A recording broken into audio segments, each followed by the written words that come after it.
안녕하세요. 사연에 빠지다의 DJ 민영입니다. 오늘도 두 가지 사연 준비되어 있으니 재미있게 들어주시고요. 구독과 좋아요 버튼도 꼭 눌러주세요. 그럼 오늘의 사연 함께 시작해 볼게요. 여러분 안녕하신가요? 제가 살다 보니까 유튜브에 사연도 다 신청을 해보네요. 이래서 인생이란 어쨌든 오래 살고 볼 일이라고 그러나 봅니다. 사람의 얼굴은 절대로 한 가지가 아니죠. 이런 면과 저런 면을 필연적으로 다 가지고 있을 수밖에 없어요. 그런 의미에서 저는 여러 가지 기구한 모습을 과거 속에 감춰둔 사람이라고 할 수 있겠습니다. 제 나이 28이 되던 해 남편을 처음으로 만났습니다. 100년 가약을 맺었고 이듬해 늦가을 무렵 아들을 얻었죠. 저는 친정이 여간 고리타분한 집안이 아니었기에 철저히 출가 외인 취급을 받고 있었습니다. 그리하여 이제 저라는 사람이 챙기고 섬겨야 할 집안은 오직 시댁뿐이었어요. 시댁은 보통 수준으로 잘 사는 집안이었어요. 아주 전형적인 집안이었다고 볼 수 있겠네요. 남편에게는 형제가 딱 하나일 뿐입니다. 제 시누이요. 시댁을 가운데 기점으로 두고 저희 부부가 동북 방향에 살았다면 시누이 부부는 서쪽 방향에 살아서 서로 간에 사는 곳이 가깝지는 않았습니다. 하지만 각자의 집에서 시댁은 먼 거리가 아니었기 때문에 종종 마주하고는 하는 얼굴들이었습니다. 시 매부는 항상 볼 때마다 얼굴에 자신감이 묻어나는 사람이었어요. 지난주에는 예상했던 것보다 매출이 2배 가까이 더 나왔네요. 이래서 장사가 예측이 힘들다니까요. 기분 좋게 주제를 떠들 때는 껄껄거리는 웃음소리를 꼭 곁들였어요. 다니던 직장을 그만둔 뒤 시 매부는 슈퍼를 차렸습니다. 시누이와 머리를 맞대고서 꽤 오래 고심한 결과물이라고 하였어요. 규모도 그럭저럭 괜찮았고 손님들은 시간을 가리지 않고 분주히 매장 안을 들락날락거리며 구매를 하였습니다. 우리만 잘 먹고 잘 살자고 하는 생각일 것 같았으면 슈퍼 같은 거 절대 시작도 안 했을 거야. 그치만 자식들이 있으니까 내 새끼들한테 더 나은 걸 쥐어주고 싶은 마음인데 뭔들 도전을 못하겠어. 더 나은 미래를 맞이할 수 있다는 희망, 그거 하나 가지고 자식들 위해서 시작했던 거지. 기대보다 걱정이 훨씬 더 컸었는데 잘 돼서 너무 다행이지 뭐야. 이런 운명이었었나 봐. 시누이의 얼굴에는 고단함과 안정적인 여유가 동시에 흐르고 있었습니다. 두 자식들을 위해 부모로서 과감한 도전을 해낸 시누이 부부였습니다. 슈퍼가 잘 돼서 싫어하는 사람은 아무도 없었죠. 그리고 앞으로도 꾸준히 계속 그렇게 슈퍼가 무난하게 운영될 거라는 점을 의심하는 사람 역시 아무도 없었습니다. 하지만 어느 날부터인가 시 매부가 이런 소리를 하기 시작했어요. 원래 큰 판에서 돈이 크게 벌리는 법인데 지금은 그거 하나가 참 아쉬워. 암만 생각해도 아쉽단 말이지. 아무래도 운영 중인 슈퍼의 규모에 대해 아쉬움이 가득한 것 같았습니다. 분명 처음에는 절대 규모 가지고 왈가왈부하지 않았거든요. 제 생각이지만 처음에 차렸을 적에는 그것도 아주 규모가 넉넉하다는 계산으로 장사를 시작했었을 거예요. 그러나 사람 마음이라는 게 시시각각으로 변할 수밖에 없잖아요. 장사가 좀 되기 시작하니까 어느새 시 매부는 아쉬움에 입맛을 다시며 슈퍼를 바라보게 되었어요. 더 크게 차릴 걸, 이렇게 잘 될 줄 알았다면 진작에 더 크게 시작했을 텐데. 이런 생각이 걷잡을 수 없이 시 매부의 머릿속에 자리를 잡았습니다. 그러면서 시누이와 이 문제에 대해 진지하게 상의에 들어간 것 같았어요. 왠지 걱정스러웠는데 결국 몇 주가 흐른 뒤에 시누이 부부는 결국 그 슈퍼의 규모를 키우기로 결정 내렸고 그러면서 금전적인 도움이 좀 필요하다는 내용을 밝혔습니다. 규모를 그저 키우는 것이 아니고 아주 확 키울 작정인 것에 듣던 제 눈앞이 아득해지더라고요. 아예 영업을 하고 있던 그 근처의 빈 땅에다 초대형 슈퍼를 짓는 게 두 사람의 목표였던 거예요. 지금 이렇게 잘 되고 있을 때 더 도약을 해내야죠. 물 들어올 때 노를 저어야 할 거 아닙니까? 시매부가 열변을 토하였고 시누이는 자신만만한 얼굴로 계속 추임새를 곁들였습니다. 그 앞에 앉아 계신 시부모님의 얼굴은 아주 복잡한 기색이었고요. 시누이는 자기 시댁 식구들로부터 이미 십시일반 돈을 걷기로 했다고 그랬어요. 그러니까 자기 친정에서도 도와줄 수 있는 만큼 도와줬으면 좋겠다고 솔직하게 말을 하더라고요. 그렇게 말을 하는데 시부모님 입장에서 어떻게 단호히 안 된다는 소리가 나가겠나요? 게다가 우려 속에서 차렸던 슈퍼가 잘 되고 있었기 때문에 시 매부의 주장에 따라서 더 커지면 수익도 그만큼 커질 것이라는 기대감이 고개를 드는 것도 어쩔 수 없었고요. 시부모님은 그냥 보통으로 살아오신 분들이었어요. 재산도 그저 고만고만하게 들고 계셨죠. 그리고 그때 그 재산이 전부 신우이 부부에게 넘어갔습니다. 몇 달 뒤 그 지역에서 가장 큰 슈퍼가 문을 열었습니다. 커다란 현수막에 적힌 확장 이전, 그랜드 오픈 같은 글자들이 모두의 기대감을 안고 있었죠. 그때 그렇게 잘 되었다면 얼마나 좋았을까요? 성공을 했다면, 아니, 최소한 쪽방만 치지 않았어도 좋았을 것입니다. 그러나 엄청난 규모로 문을 연 그 대형 슈퍼는 완전히 폭삭 망해버리고 말았습니다. 그야말로 패가 망신이라는 표현이 딱 걸맞았어요. 어마어마한 빚더미를 마주해야만 했죠. 그 빚, 그 엄청난 거액은 지금 기준으로 보아도 식은땀이 줄줄 흐르고 삶의 의욕이 저절로 사라지는 숫자인데 당시에는 차라리 죽는 게 어떨까 싶을 정도 생각밖에 안 드는 그런 끔찍함이었습니다. 그 대단하디 대단한 피해에서 저희 집도 무사할 수 없었죠. 저희 부부도 돈을 그때 다 잃었습니다. 작은 단칸방 집으로 쫓기듯 이사를 가야만 하였고요.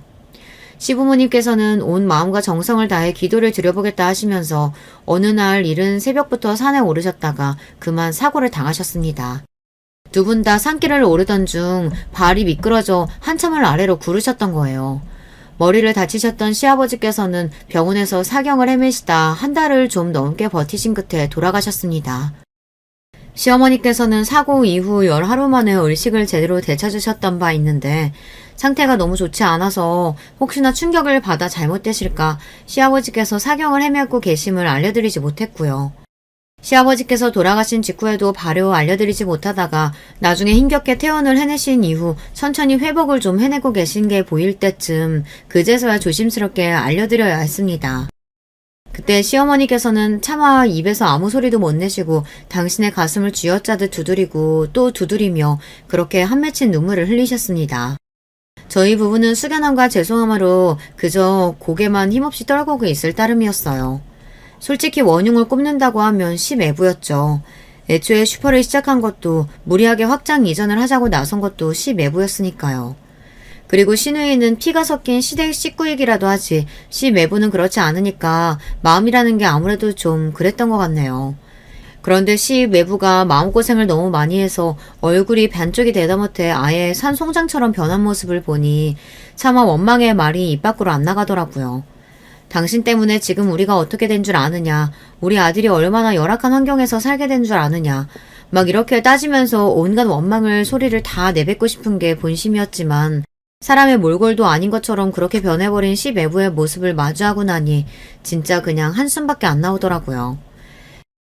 시매부도 자기 자식들 더 나은 환경에서 공부시켜주고 싶다는 일념으로 그렇게 해서 대학 더 잘 보내주고 뒷바라지 잘해주고 싶다는 부푼 마음으로 도전했던 거니까요.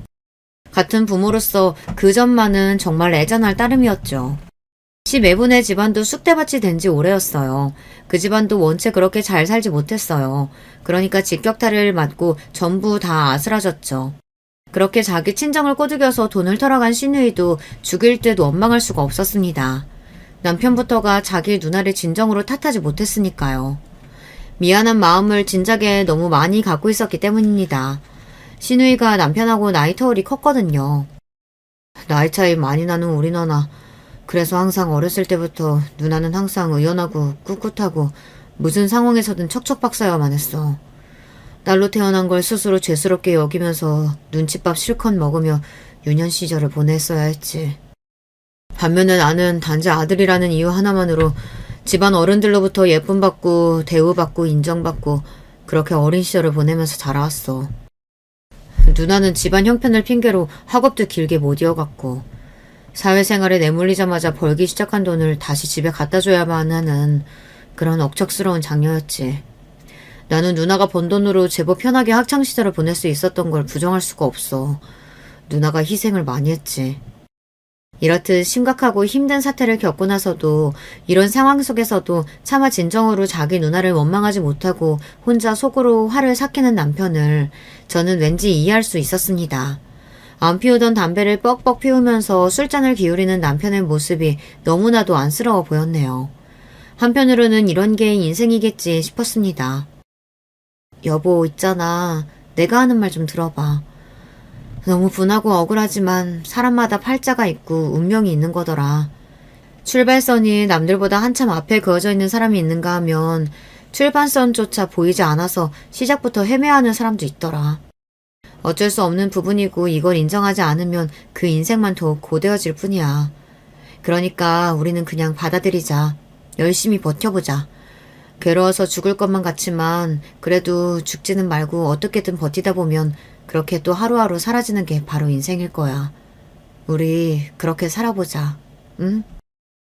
남편이 눈물이 가득 고인 눈으로 저를 빤히 쳐다보다가 고개를 크게 끄덕였습니다. 입을 떼는 그 순간에 울음소리가 막 튀어나갈 것 같아서 입술에 꽉 힘을 주고서 고개만 끄덕거리는 남편의 모습을 보며 저도 눈물을 연신 훔쳤죠. 굳이 말하지 않아도 남편이 저에게 너무나도 미안해하고 면목이 없어하고 있음을 저는 잘 알았네요. 하지만 저희는 100년 가약을 맺은 부부였으니까요. 자식을 둔 부모였으니까요. 어떤 일이 생겨도 함께 버티고 이겨내야만 했습니다. 저희 아들이 정말 어렸을 때부터 착한 녀석이었어요. 매사에 수더분하고 예민하지 않았네요. 얼굴이 저를 쏙 빼다 닮은 아들이었는데 행동까지만 보면 확실히 저보다 자기 아버지 쪽을 정말 많이 닮은 녀석이었네요. 건강하기만 해도 바랄 게 없이 고마웠는데 성격이 착하기까지 했습니다. 이렇게 고맙고 기특한 내 자식을 바라볼 때면 자연스레 미안한 마음이 따라붙더라고요. 어찌나 미안했던지 모릅니다. 내 자식이 이렇게 기특하고 잘났는데 부모가 받쳐주지 못해서 부족해서 그게 정말 눈물이 나는 점이었던 것 같아요. 부자는 망해도 3대가 간다고 하죠. 이뤄놓았던 미천이 있으면 그게 다 미들구석으로 돌아와서 회복을 이뤄낼 수 있는 요소가 되나 봅니다. 그렇다면 반대의 경우는 어떻게 봐야 할까요? 여러분은 어떻게 생각을 하시나요? 거지가 망하면 3대가 고생한다고 표현을 해야 맞으려나요? 미천 없는 사람들은 살면서 딱 한 번을 삐끗해도 끝날 수 있는 법이라는 생각도 저는 들더라고요. 금수저라는 표현이 뭔지 다들 아실 겁니다. 태어날 때부터 빵빵한 재력을 보유한 부모 밑에서 호의호식하며 걱정 없이 커온 사람들을 두고 금수저라고 하는데요. 금수저들은 든든한 배경이 있기 때문에 도전이 두렵지 않다고 하더라고요. 제가 유튜브에서도 그런 경험담을 보았습니다. 크게 도전을 했다가 실패를 맛보아도 다시 몇 번이고 도전을 할 수 있기 때문에 그런 건 인생의 경험으로 그저 남을 뿐이지 그것 때문에 인생이 망하지 않는다고 말을 하더라고요. 그걸 보면서 저는 숨이 턱 막히는 기분이 들었습니다. 돈에 쪼들리며 사는 사람들은 도전 자체가 인생을 거는 것이기 때문에 거기서 실패를 겪으면 인생이 망하는 것과 사실 다름이 없어지니까요. 특히나 그 실패라는 걸 겪었을 때 주변에서 받쳐주지 않으면 그대로 영원히 고꾸라지는 법 같습니다. 저희 집 같은 경우가 그랬죠. 주변에서 도움의 손길이라는 걸 기대할 수 없었으니까요. 시댁 망했고 시매분의 집안 망했고 시아버지 돌아가셨고 시어머니 건강 다 잃으셨고 사방팔방이 비투성이었습니다. 보이는 것마다 죄다 칙칙하고 절망스러운 풍경뿐이었네요. 혹시 친정에 도움을 청해볼 수 없었느냐고요? 이쯤에서 이 부분을 궁금해하시는 분들이 계실지도 모르겠네요. 예석하게도 고리타분하고 꽉 막힐 대로 막힌 친정이 형편까지 어려웠답니다. 총체적 난국이었다고 할 수 있겠네요. 그래도 염치불구하고 친정에 가서 도와달라고 빌어보고 싶어도 그럴 수가 없었어요. 땅을 파서 뭐가 나올 만한 곳이어야 삽을 들고 갈 거 아니에요. 근데 아무것도 안 나오는 땅이니까 바라보는 것만으로도 그저 가슴이 답답하고 고개를 돌릴 수밖에 없었죠. 시누이 부부가 시어머니를 모시면서 그렇게 살았습니다. 온 집안을 들쑤셔놓고 망하도록 만든 장본인들이기도 하지만 혹시라도 잘못된 선택을 할까봐 세상을 등지겠다고 그럴까봐 그 점이 걱정이 되던 차원에서라도 시누이 부부에게 시어머니를 모시고 살게끔 하였네요. 어쨌든 시어머니라는 어른이 계신 상황이라면 다른 생각 안 하고 그저 이 악물고 살 것 같아서 그랬습니다. 시누이네 애들은 둘 다 대학을 안 갔습니다. 처음에 슈퍼를 차렸을 때까지만 해도 자식들의 대학까지 이미 머릿속에 그려보면서 장밋빛 미래를 꿈꾸었던 게 시누이 부부였는데 참 세상사 한번 잔인하게 돌아갑니다. 그마저도 큰애가 고작 22살의 나이에 혼전 임신을 하면서 상황이 어렵고 어처구니 없게 되었네요. 아무도 반기지 않았던 결혼이었고 그때 마주했던 시매부의 얼굴이 까맣게 너무 아픈 환자의 낯빛을 하고 있어서 제가 얼마나 심장이 철렁 내려앉았는지 모릅니다. 피골이 상접한 시누이 쪽도 마찬가지였고요. 그래도 어떻게든 발버둥을 치면서 일을 하러 다니고 돈을 버는 두 사람의 인생을 앞으로도 응원하고 싶은 마음이었네요. 시어머니께서는 뵐 때마다 내가 죽어야지, 빨리 죽어야지 이런 말씀만 하셔서 저희 부부의 가슴을 아프게 만드셨습니다. 저희도 없이 사는 쪼들리는 형편이었지만 다달이 시누이한테 10만 원씩 붙이고 살았네요. 시어머니 입으로 들어가는 간식 비용이나마 보탰으면 해서요. 더 많이 주지 못해서 항상 마음이 무거운 채로 살았습니다. 시어머니께서는 돌아가시던 그날까지 후회가 막심한 눈빛을 하시다가 눈을 감으셨어요. 부디 저 세상에서는 시아버지와 근심 걱정 하나 없이 가벼운 발걸음으로 여기저기 소풍을 다니시며 지내시길 바랄 뿐입니다. 하도 형편이 어렵고 안 좋다 보니까 이런 사정상 저희 아들은 성인이 된 이후 다른 집에 사는 걸로 서류상 분리를 해놓고 지냈었는데요. 실제로도 아들이 여기저기 돈을 벌러 다닌답시고 저희 부부랑 같이 지내는 시간이 적기도 하였고요. 저희 친정언니, 그러니까 자기 이모네 집에서 사는 걸로 아들이 그렇게 해놓고 살았습니다. 저희 아들도 대학을 안 나왔어요. 솔직히 고등학교도 간신히 나왔네요. 자식을 제대로 밀어주지 못한 저희 부부가 죄인입니다. 만약에 좋은 집에서 태어나 풍족한 환경 속에서 자라고 공부하였다면 저희 아들의 학력은 완전히 달라졌을 테죠. 그런데 부모를 잘못 만나서 아들이 어렸을 때부터 고생을 너무 많이 했어요. 일찍 철이 들 수밖에 없었던 저희 아들이었습니다. 하도 마음고생이며 몸고생을 힘들게 하고 살아서 그런지 저는 50주를 넘긴 이후부터 아픈 곳이 많았어요. 몸이 성치 못했는데 자꾸만 잔고장이 나서 번거롭기 짝이 없는 기계가 된 것 같아 스스로 얼마나 깊은 자괴감이 들었던지 모릅니다. 꾹 참고 지금까지 그래왔던 것처럼 버티는 것만 잘하면 되는 거라며 스스로를 항상 다독였습니다. 그게 어느새 저의 오랜 버릇으로 자리 잡은 뒤였죠. 버티자, 어떻게든 버티면 되는 것이다. 이런 마음으로 온갖 아픈 것들을 다 억누르고 살아온 바였습니다. 하지만 제가 억지로 벼랑 끝에 내몰린 뒤에도 버텨본다 한들 제 옆에 있는 사람이 태풍에 휩쓸려 벼랑 끝으로 떨어지는 것까지는 어쩔 수 없는 영역이더라고요. 제가 손을 쓸 수가 없었습니다. 무슨 말인가 하면 바로 제 남편이 많이 아팠다는 뜻입니다.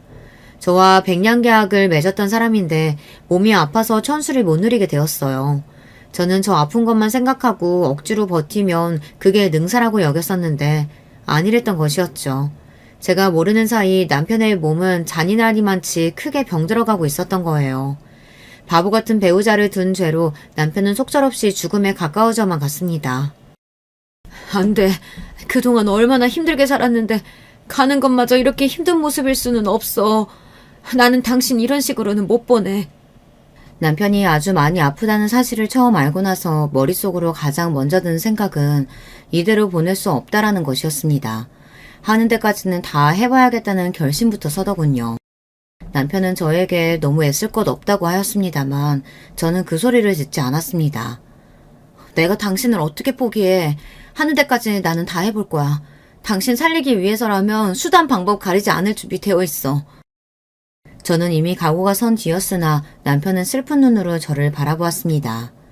옛날에 시부모님께서 산에 올라갔다 사고를 당하셨던 그때가 남편은 떠오른다고 하였어요. 그때 그 미치도록 어려웠던 상황 속에서 갑자기 엄청난 병원비까지 생겨났었고 그게 다 함께 빚이 된 바였었죠. 그랬던 과거가 떠오르면서 남편은 가슴이 너무 아팠던 것입니다. 나는 당신에게 또 한 번 짐을 주고 싶지 않아. 그래서 그래. 당신은 짐이 아니야. 내 짐을 나눠 들어주는 인생의 동반자지. 그러니까 짐 같은 소리 앞으로 제발 하지도 마. 나는 포기 못해. 저는 남편을 쉽게 보낼 수 없다는 저의 각오를 저버리지 않았습니다. 그래서 해볼 수 있는 건 정말 다 해본 뒤에 존재하는 모든 치료를 다 받아보고 약을 써보고 그렇게 한 뒤에야 남편을 떠나보냈습니다. 마지막 순간이 왔을 때 그때가 되어서는 남편에게 어찌나 미안했던지 모릅니다. 내 미련 때문에 당신이 인생에서 마지막 나날을 너무 힘들게만 보낸 게 아닐까 싶어서 그게 너무 미안해. 편하게 지내다 가고 싶었을 텐데 내 욕심 때문에 당신 많이 힘들었지? 아니야, 그렇게 생각하지 마. 나는 고마웠어. 나를 위해서 그렇게나 애를 써주는 게 끝까지 날 포기 안 하고 놓지 않아준 게 사실 많이 기뻤다. 여보, 나는 먼저 가서 기다리고 있을 테니 천천히 와. 내가 앞으로 항상 지켜봐 줄게. 그리고 다른 놈 만나도 돼. 나는 괜찮으니까 당신이 앞으로 최고로 행복한 길을 찾아서 그렇게만 지낸다면 좋겠어. 내가 정말 많이 미안하다. 미안하다고 하면서 저를 쳐다보던 남편의 그 눈빛을 저는 죽는 그날까지도 잊지 못할 겁니다. 남편이 숨을 거두고 나서 저는 아들과 서로 기댄 채로 한참이나 울었습니다. 인생이 뭔지, 각자가 짊어진 굴레가 뭔지 그런 것들에 대해서 서글픈 고민들을 많이 해본 순간이기도 하였네요. 그리고 꼬박 반년이 지났을 때 시어머니께서 돌아가셨습니다. 너무 오래도록 이 질긴 목숨 연명해서 미안하구나. 시어머니께서도 돌아가시기 전에 미안하다는 말씀을 남기셨죠. 저 세상에서 시아버지와 남편을 만나 함께 있겠다고 하신 뒤에 숨을 거두셨어요. 임종을 지켜보던 시누이가 정신이 거의 놓을 기세로 오열하였습니다. 엄마가 왜 나한테 미안하다고 하고 떠나세요, 왜? 평생 미안할 일 해온 건 바로 이 못난 딸년이었어요. 나 때문에 엄마가 죽는 그날까지 고생만 하신 거라고요. 시누이의 통곡, 그 울부짖음이 제 가슴을 아프게 후벼 파고 들었습니다. 2년 후에는 시 매부가 투병 생활을 하기도 하였고 정말 여기도 많이 힘들고 괴롭게 살았습니다. 저는 여기저기 고장이 난 몸뚱이를 가지고도 잘만 꾸역꾸역 버티며 살고 있었고요. 저희 아들은 지방에 머물며 일을 하던 도중 결혼할 짝을 만났답니다. 며느리는 대학까지 나온 인물입니다. 지방에 4년제 대학을 나왔고요. 장학금도 2번이나 받았었다고 해요. 며느리는 어린 나이에 생물을 여의었고요. 그리고 계모를 맞이하였죠. 사춘기 시절에 몇 차례 대판 싸운 이후로 감정의 골이 너무나도 깊어질 대로 깊어져서 회복이 되지 않은 모녀 관계는 더욱 서먹서먹하고 어색하고 좋지 않은 상태로 굳어버렸고요. 형제로는 이복 동생이 한 명 있었습니다. 집안에 그런 사정이 있었다는 것만 빼면 며느리는 그럭저럭 평탄하게 살아온 인물이라고 할 수 있었죠. 그런데 며느리가 대학교 4학년에 재학 중일 때 큰 일이 터졌던 거예요. 며느리의 집이 사기를 당한 것이었죠. 그 때문에 온 재산이 날아가 버렸어요. 하지만 거기서 끝이 아니었습니다. 비극은 반드시 한 번만 일어나지 않거든요. 며느리의 이복 동생이 웬 인터넷으로 도박을 그렇게나 했다네요. 폭삭 주저앉은 집안을 일으켜보려고 했다나 그런 건 핑계였고요. 그 도박 때문에 올라앉은 빚더미의 크기가 말도 못하게 커져버렸죠. 도저히 감당할 수 없는 상황이었어요. 참고 참던 며느리는 자기 가족들과 아예 등을 지기로 해버렸어요. 가족들과 연을 끊기고 철저히 혼자가 되어서 악착같이 정말 악바리 정신으로 무장을 한 채 살아온 나날이었습니다. 며느리의 입장에서는 인생이란 게 도무지 사는 게 아니었어요. 하지만 이 심정을 알아줄 사람이 없었죠. 그러다가 저희 아들을 만나게 되었던 것입니다. 그 누구보다 이런 심장이 잘 통하는 사람을 만났으니 며느리는 이왕이면 꼭 결혼까지 가야겠다고 생각을 하게 됐던 것이었고요. 그건 아들의 입장에서도 마찬가지였어요. 두 사람 다 똑같이 생각하기를 서로가 아니면 결혼을 못했을 거라고 보았던 것입니다. 이번 생에는 결혼 같은 거 하기 힘들 거라고 생각하면서 결혼 따위는 사치라고 둘 다 그렇게 여기며 묵묵하게 살아왔는데 서로를 완벽하게 이해해주는 상대를 만나게 되니 기꺼이 결혼을 하게 된 것이죠. 저는 아들이 자기와 잘 맞는 짝을 만나 결혼했다는 것만으로도 너무 감사했고 좋았습니다. 두 사람은 결혼해서 그 지방에 눌러 살았어요. 솔직한 심정으로는 자주 보고 싶었어요. 그렇게까지 먼 거리도 아니었으니까요. 정말 솔직한 제 심정으로는 저를 보러 자주 와줬으면 하고 바랬습니다. 제가 보러 내려가서 그 집에서 몇 주씩 머물고 싶기도 하였네요. 그런 게 저의 본심이었으나 한 번도 티를 내지 않았고 속으로 꾹 삼켜냈습니다. 저는 항상 겉으로 태어난 척 굴었습니다. 나는 잘 지낸다. 혼자가 편해. 별일 없냐고? 그럼 당연하지. 무슨 일이 있겠어. 아무런 문제도 없어. 병원도 혼자 다 잘 다니는 걸 뭔 걱정이 있을까. 혹시나 아파도 자식 며느리에게는 말도 못했습니다. 걱정을 살까봐 그리고 민폐를 끼칠까봐 혼자서 모든 걸 끌어안고 지냈습니다. 잔소리 한마디를 안 하였고요. 참견하는 법도 없었네요. 부족하고 못난 모습만 아들에게 보이며 살아온 저였기에 아들의 결혼 생활에 제가 감히 끼어들고 손가락을 얹고 싶은 마음도 들지 않았습니다. 그런 제가 유일하게 자식 며느리들 들들 볶아가며 닭달에 대고 잔소리를 날렸던 건 남편의 기일을 챙기는 문제였습니다. 온 정성과 마음을 다하기를 그날만큼은 꼭 그렇게 굴어주기를 제가 바랬거든요. 제가 워낙 남편이 떠난 날을 유난스레 여기고 챙기니까 며느리도 잠자코 시간을 내었지만 속으로는 생각이 많았던 모양입니다. 저한테 조용히 이런 소리를 하더라고요. 어머님은 억울하지도 않으신가 봐요. 원망스럽지도 않으세요? 솔직히 결혼 한 번 잘못해서 이렇게 되신 거잖아요. 한평생 고생만 하셨는데 그럼에도 돌아가신 아버님을 그렇게나 챙겨드리고 싶으세요? 제가 알기로는 아버님 편찮으셔서 돌아가실 때도 그전까지 어머님이 온갖 안간힘 다 쓰셨다고 하던데. 정말 대단하세요. 저는 이해가 안 돼요. 아무리 가족이라고 해도 저는 진짜 죽일 듯이 원망스럽거든요. 저는 제 가족을 가족이라고 부르기도 싫어요. 그러니까 연 끊고 후련하게 사는 것이고요. 시누이 부부의 무리한 사업 확장 때문에 시작되었던 온갖 시련이었으니 며느리가 보기에는 제가 결혼을 잘못해도 너무 한참 잘못해서 인생을 망친 불쌍하고 불우한 여자로 여겨질 듯 싶었습니다. 저는 제 남편의 가족들이니까 시댁도 당연히 제 가족이니 그러니 가족을 위해 함께 고난의 시기를 보내고 버티며 이겨내는 건 당연한 일이라고 생각했거든요. 하지만 며느리는 그런 저를 죽어도 이해할 수 없다는 눈으로 바라보고 있었죠. 제 아들과 결혼한 지 2년이 다 되어갈 무렵 며느리의 양친이 결국에는 이혼을 하셨다는 소식이 들려왔습니다. 어차피 안 보고 살았으나 그럼에도 며느리는 한숨이 저절로 흘러나오는 모양이었습니다. 양친의 이혼 때문에 며느리가 며칠 동안을 심란한 얼굴을 하고 살고 있다고 아들이 말해주더라고요. 두 사람은 결혼 3여 년 만에 2세를 가졌습니다. 기쁜 임신 소식이 들려왔고 저는 너무 감격스러워서 눈물이 찔끔 날 정도였죠. 며느리가 뱃속의 아이한테 몹시나 집착을 한다고 아들이 그랬습니다. 엄청나게 신경을 쓰며 지낸다는 이야기였죠.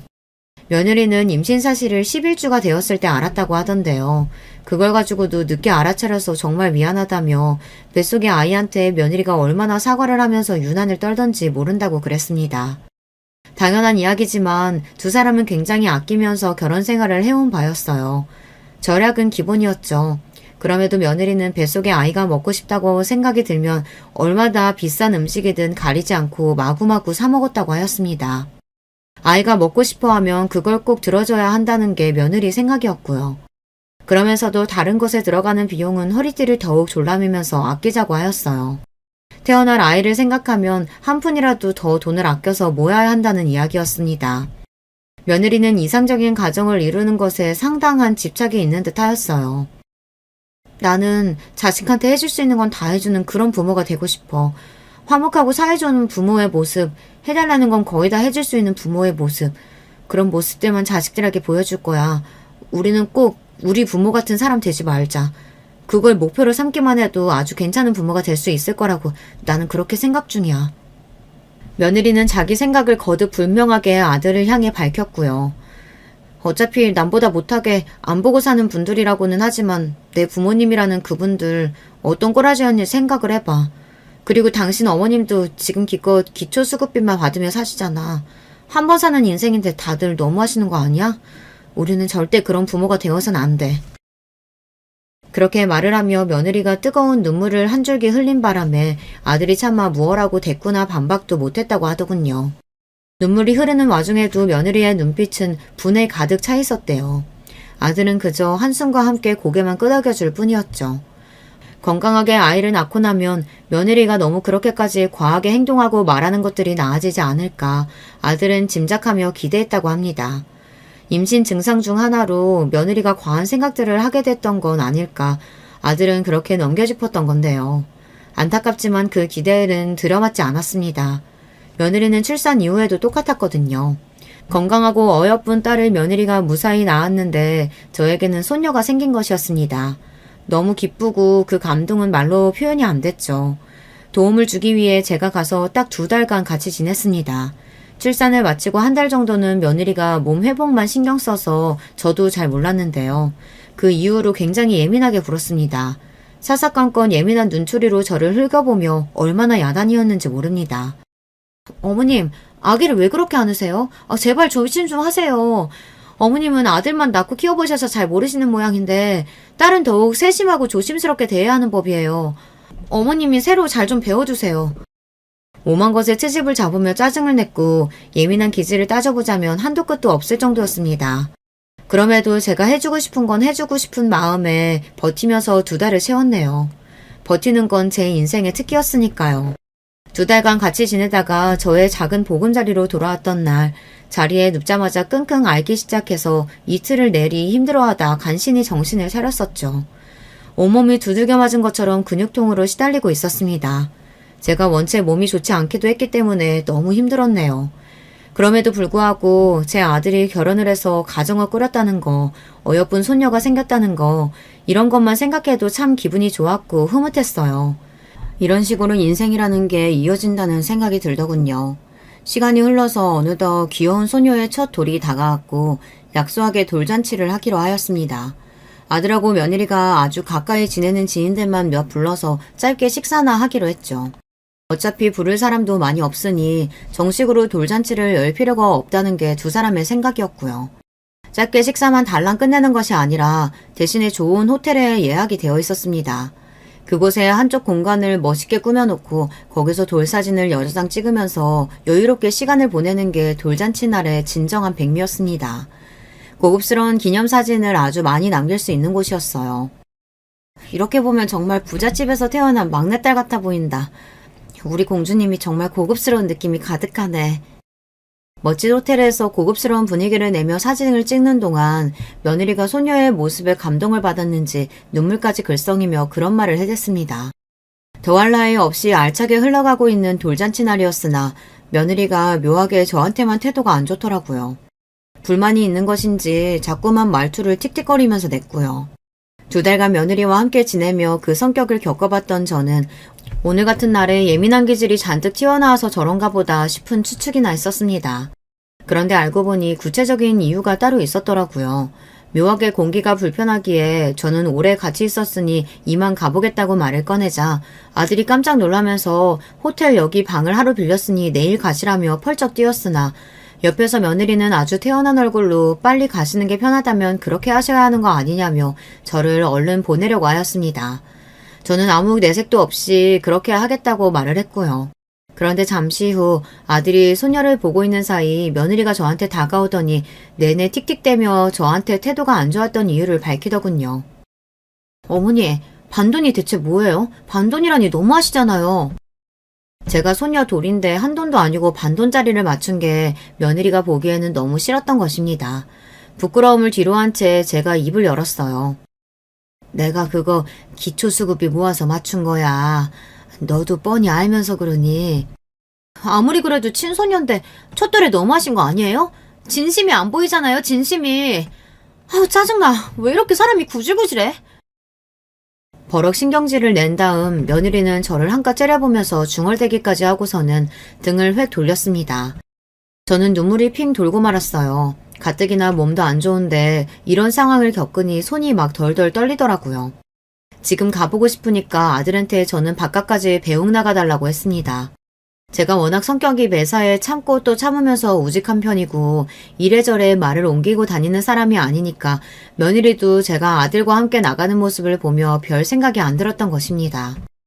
저도 원래는 입을 뻥끗할 작정이 아니었는데 그치만 아들하고 호텔 엘리베이터를 딱 탔는데 내부가 금빛인데 눈에 너무 들어오는 거예요.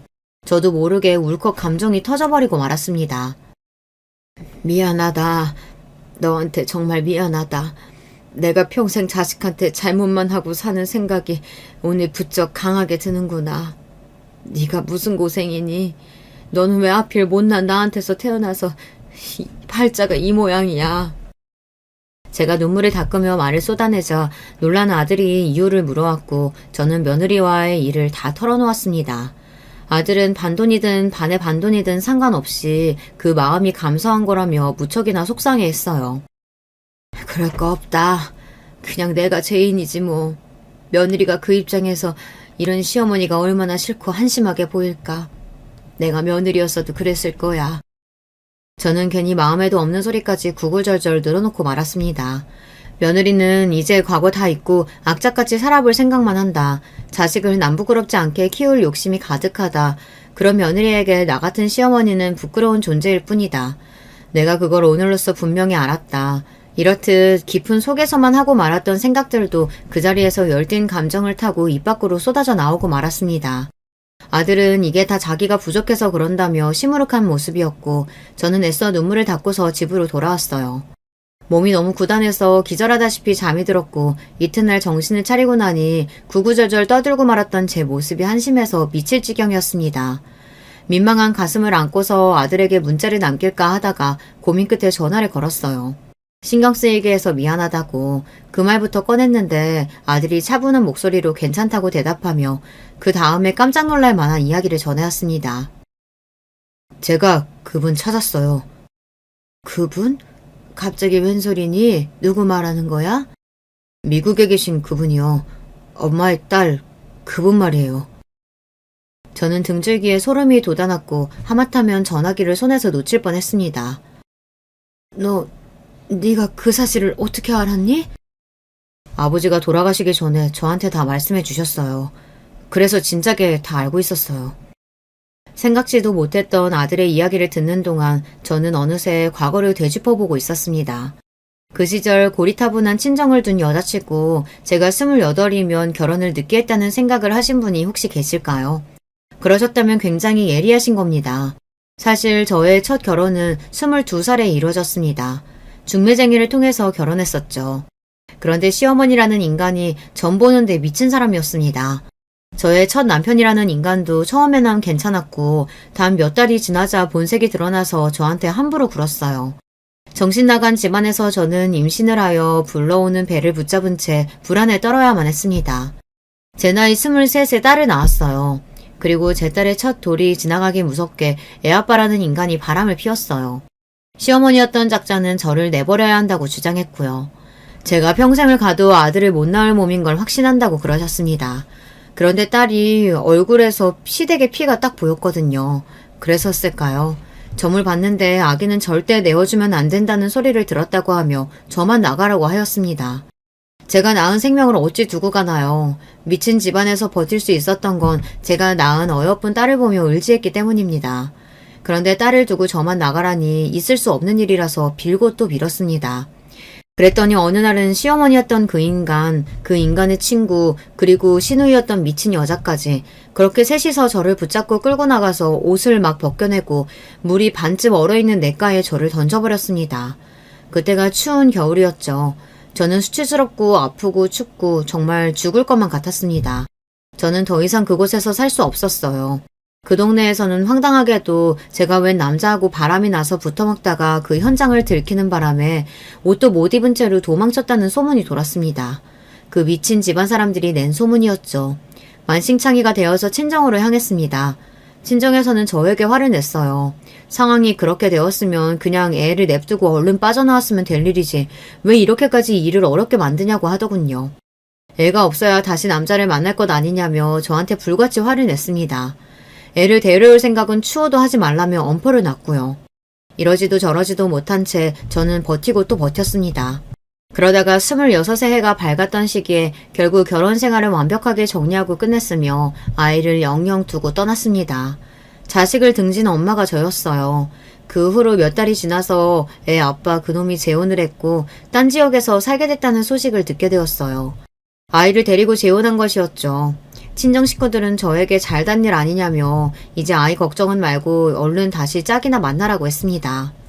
그런 과정을 보낸 끝에 만난 인연이 제 남편이었던 거예요. 제 과거를 다 알고도 품어준 사람이었습니다. 저에게 새로 생긴 시댁은 예전에 그 미친 집안하고 비교할 수도 없을 정도로 괜찮은 집안이었습니다.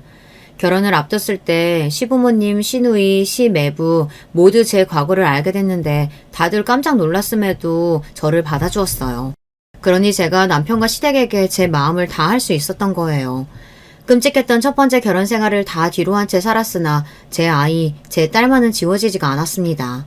항상 궁금했죠. 어려운 형편 속에서 저희 아들이 고등학교를 다니고 있었을 때 유독 딸이 생각났습니다. 남편이 그때 말했어요. 수소문에서 찾아서 한번 만나보라고요. 바로 용기를 냈어야 했는데 딸을 버렸던 엄마라는 것에 죄책감이 들어서 그러지 못했습니다. 혼자서 끙끙 앓고 있다가 몇 년 더 지나서 남편과 상의 끝에 딸을 찾아봤습니다. 마침 딸은 미국으로 떠나기 직전인 상황이었어요. 우여곡절 끝에 만나기로 약속을 잡았고 남편과 함께 나가봤죠.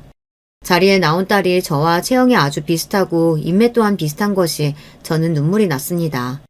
딸은 자신에게 낳아준 엄마가 따로 있었다는 사실을 진작 알고 있었다고 했어요.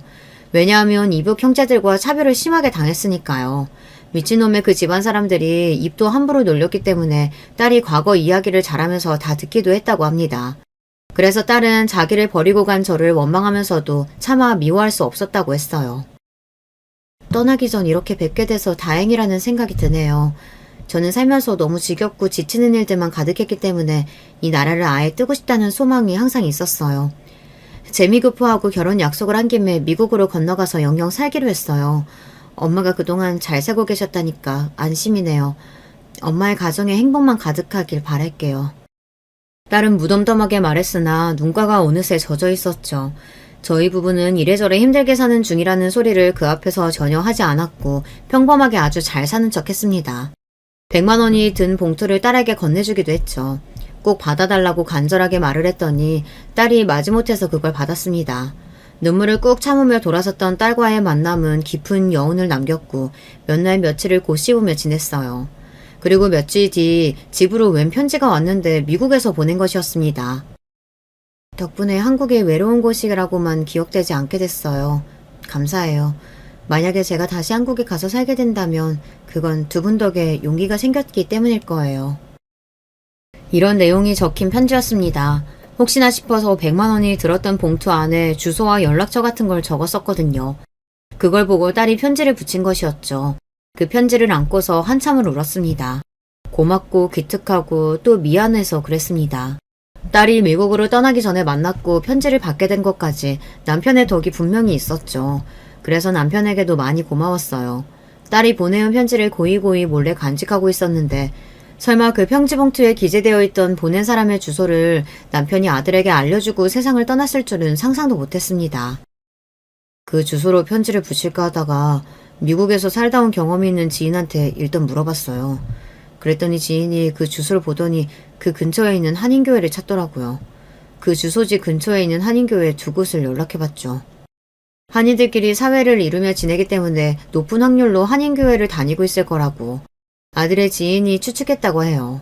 그래서 인터넷에 나와 있는 번호로 전화를 걸었고 한 곳에서 제 딸이 그곳에 다니고 있다고 그랬던 겁니다. 연락을 전해달라고 요청한 뒤 몇 시간이 지나서 딸이 아들의 번호로 전화를 걸었어요. 그렇게 제가 낳은 두 자식 간의 통화가 이루어졌던 것입니다. 아들은 제가 너무 외롭고 힘들어한다는 이야기를 꺼냈고 딸은 그 말을 듣자마자 울었다고 합니다. 잘 살고 계셔서 연락이 없으신 줄 알았는데 내가 그 인생에 흠집이나 짐이 될까봐 끼어들 수가 없었는데 그랬는데 그동안 그렇게 힘들게 사셨을 줄이야. 딸이 당장 비행기표를 끊겠다는 말을 했다는 그 이야기를 아들에게서 전해들으며 저는 실감이 안 나고 한참을 울다가 웃다가 그랬습니다. 제 멋대로 행동을 해버려서 아들이 죄송하다고 했을 때 제 고개가 멋대로 좌우 방향으로 움직였죠. 아니야, 잘했어. 정말 잘했다. 겁이 많고 용기가 없어서 움츠러드는 나를 너도 그렇고 돌아가신 네 아버지도 그렇고 언제나 밖으로 끄집어내주고 움직일 수 있게 도와주는구나. 부전자전이야.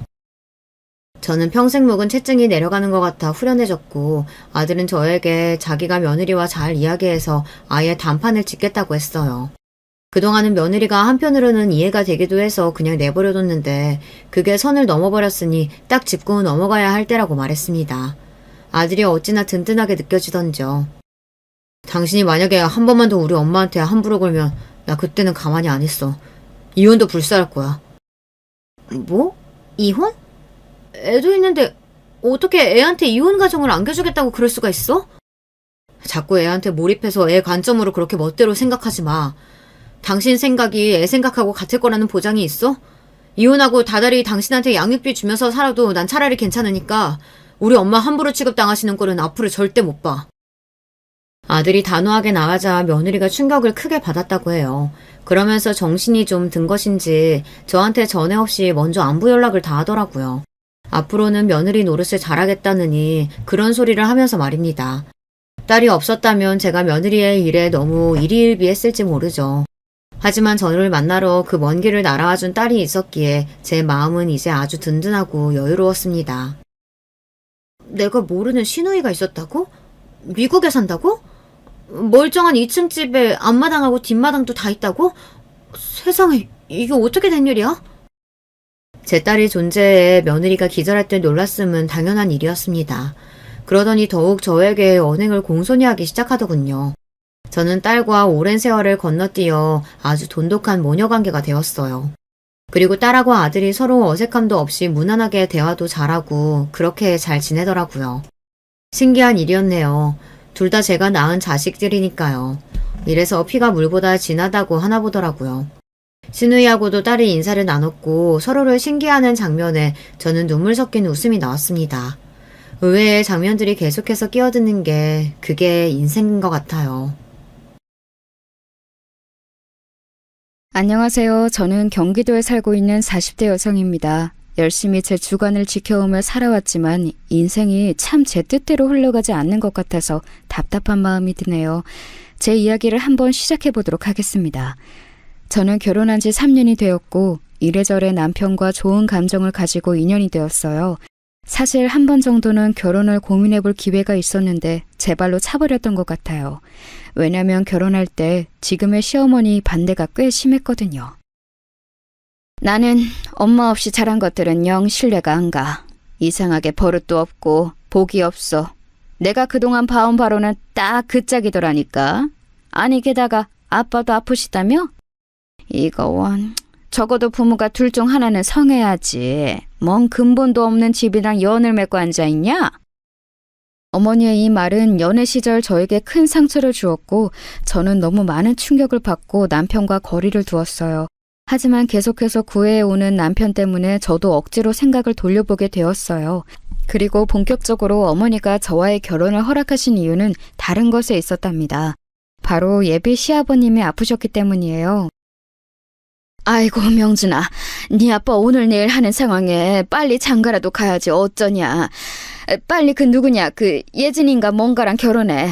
아이 전화 좀 바꿔줘봐라. 이러면서 막 닥달을 하면서 절 바꿔달라고 하더니 얼른 결혼들 하라고 하시는 거예요. 우리 명준 아버지 지금 그나마 말짱할 때 얼른들 결혼식 올려라. 응? 어른들 누구건 있을 때 진행을 해야 되는 거야. 그래야 보기가 좋지. 에거, 니네 집도 혼주석에 앉을 어른이 아무도 없다며 우리 쪽까지 나 혼자 앉아서야 되겠냐? 어머니는 이렇게 말하시면서 구태여 결혼을 당기자고 하셨고 저는 친정아빠가 돌아가신 지 6개월도 안 된 상태였는데 마음의 준비가 안 되었어요. 이때는 제가 화가 나서 미뤘고 결국 어머니와 저는 상당한 미움을 가진 상태로 1년 뒤 가족이 되었답니다. 하지만 저도 너무 서러운 게 어릴 적 돌아가신 우리 엄마와 제 관계를 두고 함부로 말하시는 게 참 싫더라고요. 그래도 결혼하면 좀 나아지겠지. 어머니랑 마주할 일이 뭐 얼마나 많을까 싶어 많은 것들을 참기로 했어요. 그런데 어머니는 내가 언제 그런 약속을 했냐면서 아들 집에 수시로 드나들겠다고 선포하시더라고요. 얘, 내가 왜 우리 아들 집을 드나드는데 네 눈치를 봐야 하냐? 너 그렇게 맨날 따지고 들고 그러면 복도 달아나는 거야. 난 너한테 쌓인 거 많다. 그래도 참고 지켜보는 줄만 알아 너는. 알았냐? 어머니는 매번 이런 식으로 말을 하면서 예고도 없이 찾아오셨고 어느 날은 또 정말 황당한 일을 저지르기도 하셨는데요. 갑자기 전화하셔서 집이냐고 막 물어보시더니 한 10분쯤 지나서 웬 어르신들 2분을 모시고 집에 들이닥치신 거예요. 예, 빨리 과일이랑 이것저것 좀 내와라. 물도 갖고 오고. 뭐 마실 거 없냐? 아 그래, 여기 식탁 쪽 자리 좀 만들어. 아이고, 뭘 토요일 아침부터 라면들을 먹고 앉았냐. 빨리 좀 치워라. 아, 더럽게 이게 뭐야? 이러면서 그 낯선 아저씨와 아줌마는 식탁 앞 의자에 앉히시는 거예요. 편하게 티셔츠에 반바지만 입고 있던 남편은 옷이라도 제대로 챙겨 입겠다고 안방으로 뛰어들어가 버리고 저만 멍청이 서 있다가 그분들을 맞이하게 되었어요. 알고 보니 이분들은 어머니가 평소 거래하고 지내는 부동산 아저씨 아주머니셨는데요. 왜 이분들을 우리 집에 데리고 오신 걸까요? 나중에 이유를 묻는 저에게 대충 이렇게 얼버무리시는 거예요. 아우, 왜긴 왜야? 내가 필요하니까 불렀지. 내가 명준이 명의로 사둔 집이 있어. 그 집 상태 갖고 얘기 좀 하려고 부른 거야. 다 아들 거 될 거니까 불러서 얘기하는 거고. 그리고 그런 얘기 할 만한 곳이 네 집 말고 또 어디 있냐? 저는 어머니가 이렇게 막무가내로 밀고 나오시며 정말 당할 재간이 없더라고요. 그래도 이때에는 신혼이니까 참았어요. 나중에 임신했을 때에는 어머니를 정말 견뎌낼 수가 없어 중간에 대들고 싸우기도 했답니다. 임신 초기란 많이 지쳐있고 힘들어하는 저를 어머니는 대뜸 여행을 잡아서 끌고 다니셨거든요.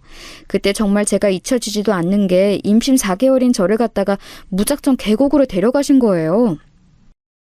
옛날에는 배가 잡잘만큼 불러서도 잘만 엎드려서 호미질하고 농사짓고 별것들을 다 했어. 너 애 있다고 너무 유세 부리지 마라. 애를 너만 가져본 것도 아니고 너만 그렇게 유난 떨면 애가 밉게 나와. 아니 어디 잘못돼서 나온다는 말도 있더라. 나 봐라. 나는 명준이 가졌을 때 그렇게 시부모님한테 순종하고 잘했어. 그러니까 애가 저렇게 반듯하고 이쁘게 태어났지.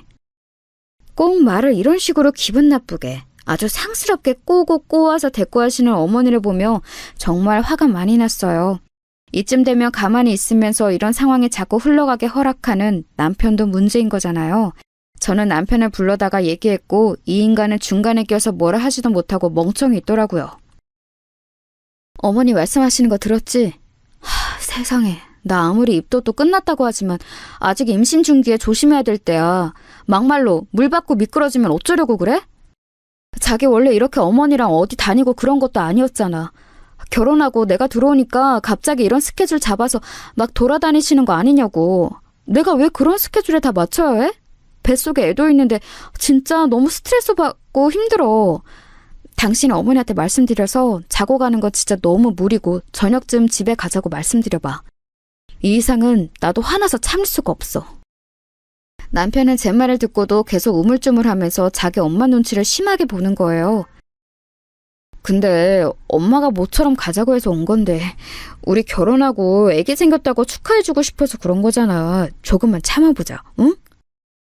이런 얼토당토 않은 반응에도 저는 화를 꾹 참고 견디려던 찰나 점심을 먹는 중 진짜 머리 끝까지 화가 치솟더라고요. 제가 임신해서 호르몬이 많이 나와서 그런 건진 몰라도 너무너무 서운한 상황을 겪게 되었어요. 임산부를 앞에 두고 이게 있을 법한 일인가요? 어머니는 임신한 며느리 생각해서 사주는 밥이라고 하시더니 그 맛있다는 갈비집에서 고기를 굽는 족족 자기 아들한테만 쑥쑥 올려다 주시는 거예요. 명준아, 이것도 먹고 저것도 먹어. 너가 아빠 된답시고 고생 많았지. 이거 갈비살 시라니 괜찮다. 삼겹살 한 판 비웠으니까 갈비 많이 먹고 갈비탕도 시켜줄까? 이러면서 계속 본인 아들 먹을 것만 챙기시는 거예요. 저도 엄청 속이 허한 상태였기 때문에 갈비 한 점 집으려고 했더니 어머니는 대뜸 제 손등을 탁 치면서 이런 말씀을 하시더군요. 에그머니나 아직 고기 안 익었다. 이거 시뻘건 거 봐라. 먹고 탈려면 어쩌려고 그래? 이건 손대지 말아라. 그러면서 괜히 핀잔을 주시더니 익혀지자마자 곧장 바로 자기 아들 앞에 주시는 거예요. 민망하다고 느꼈는지 남편이 외려 저한테 넘겨주고 어머니는 그게 또 미워 보여서는 톡 쏘시더라고요. 아이고 너나 좀 많이 먹어라. 네가 누구를 챙겨줘. 삐쩍 말라가지고. 엄마도 없이 마누라밥 챙겨 먹는다고 고생했지. 임신했다고 밥도 잘 안 챙겨주고 너만 못 먹고 고생했을 거 아니냐고. 명준이 너나 실컷 먹어. 애미 너도 먹어라.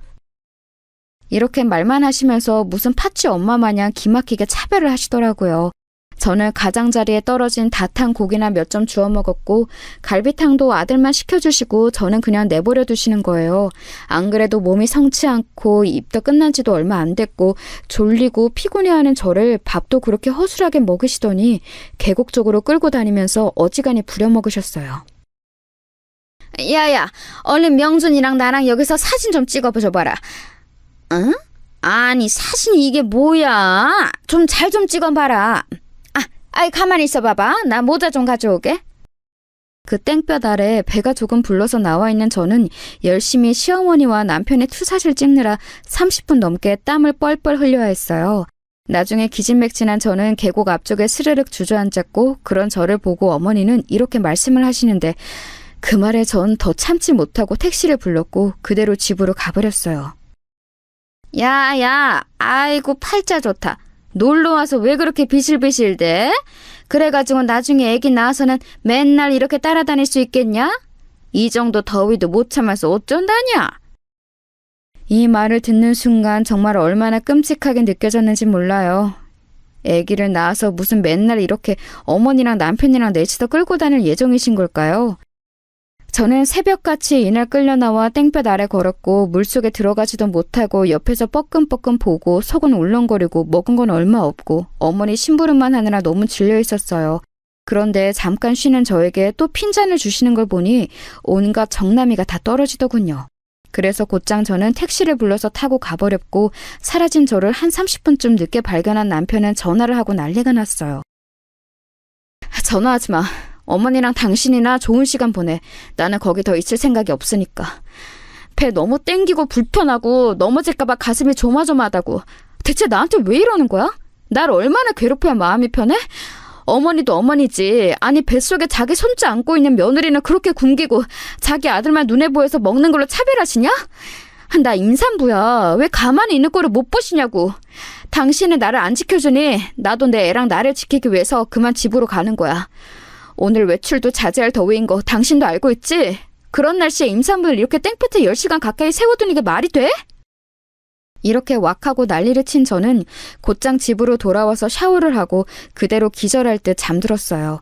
다음 날 꾸역꾸역 올라온 어머니는 이날의 일로 제가 나중에 애를 낳고 몸조리를 할 때까지 제 얼굴을 볼 수 없었답니다. 곧장 문을 박차고 들어와서는 안방을 확 열어 제끼시더니 당장 나오라고 소리를 질러대셨거든요. 너는 어떻게 되먹은 애가 어쩜 그렇게 싸가지가 없냐? 어른이랑 지 신랑을 냅두고 지 혼자만 택시를 타고 올라가? 아주 돈 지랄을 해라 지랄을 해. 네 신랑이 벌어오는 돈이 그렇게 웃어 보이디? 네 집에서 널 그렇게 가르쳤더냐? 그런 주제에 뭔 새끼를 뵈서 엄마가 될 주제가 된다고 저렇게 주접인 건지.